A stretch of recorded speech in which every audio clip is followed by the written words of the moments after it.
Hi, I'm Bo with Dury's Gun Shop. I'm one of the gunsmiths. Today we're going to be just sighting in and shooting for groups some of our custom rifles, our semi-customs, that we do through the shop, and just making sure that they meet our accuracy guarantees.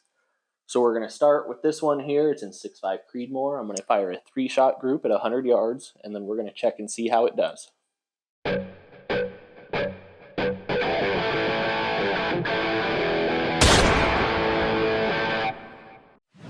So what we're doing here is I'm just taking a minute to familiarize myself with the trigger on these guns, since it's not something that you shoot consistently. Whenever you're shooting a new gun for groups or sight-in, you should always do some dry firing. That way you can see which way everything kind of moves and jumps when that trigger goes off. That way you can familiarize yourself with it and adjust.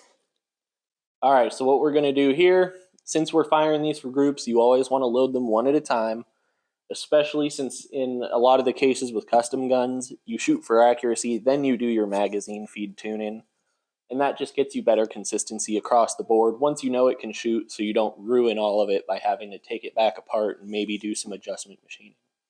So we're going to start with our first round.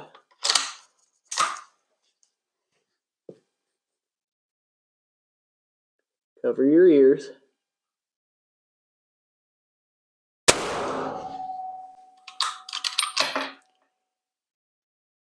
And generally, whenever you're doing this, you should always do at least a 3-round group. Generally, 5 is the maximum before your barrel gets too hot.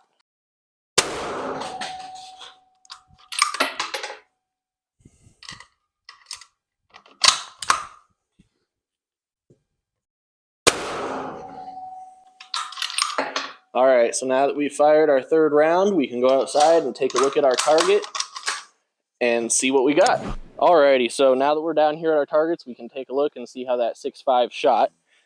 You look here, see we're not shooting for sight-in, so the bullseye doesn't matter, but if we look, we've got a nice, consistent, tight sub-1-inch group. Alright, so when you're shooting, you might notice that, be it over a long shoot or over multiple shooting sessions, that your grouping does start to widen up a little bit.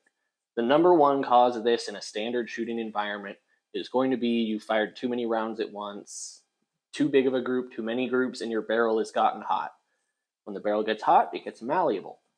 And when that happens, the bullet going down can cause deviations, which can widen up your group. So I generally recommend for any hunting rifle, carbon, steel, anything not set up for target, you should always just stick with a 3 to 5 inch or 3 to 5 shot grouping. Anything more than that, you're going to start getting flyers. And the only thing you can do to solve that problem really is to just stop and let it cool down back until its ambient temperature. Now, if you aren't letting your barrel get too hot, and what it is just over multiple shoots, you notice, maybe even over the course of a year, that your rifle's groupings have started to open up. A lot of the times what can cause that is just that your barrel's dirty. And a lot of people will say, hey, I just cleaned this barrel, I clean it every time I shoot. It comes down a lot to what you're cleaning it with. Even if you're cleaning it with good old Hops number 9, something like that, a good solvent, it doesn't quite get everything out. What you want to use is something specialized, like an eliminator, something like that that's an ammonia-based copper solution. And what that does is it gets rid of any of that jacketing that's deposited itself on the inside of your barrel.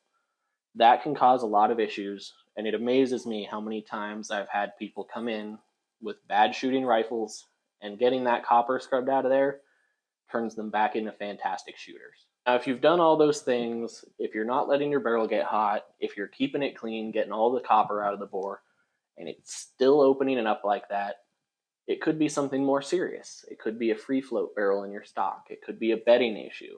It could be the way the barrel is mounted onto the receiver or your crown. There are multiple issues that it could be. And what you can always do, if you have any issues, you can always call us. You can always ask. You're always free to stop in. We're happy to answer questions. And we'll get it all fixed up for you.